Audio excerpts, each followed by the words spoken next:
This district judge who's been in the job like a month screwed up a really, really basic jurisdictional question. This is so egregious that it should have just been put a stop to immediately.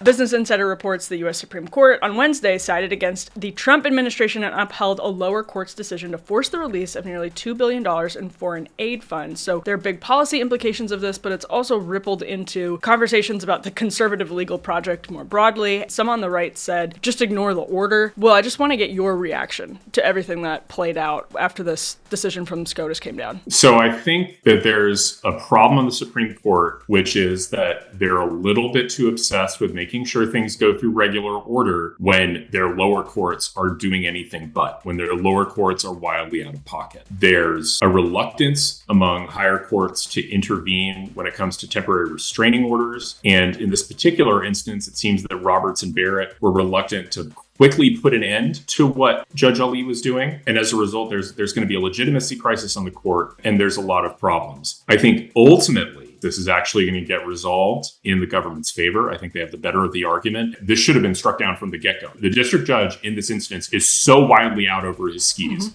He doesn't have jurisdiction. The reason to understand that is you don't just get to go into any random federal district court and say the government owes me money, because that's sovereign immunity. The government has to give you permission to sue it. When it comes to you, the government owe me money for a breach of contract claim, you go to the Court of Federal Claims. That's the only court you get to go to. This district judge who's been in the job like a month screwed up a really, really basic jurisdictional question. This is so egregious that it should have just been put a stop to immediately.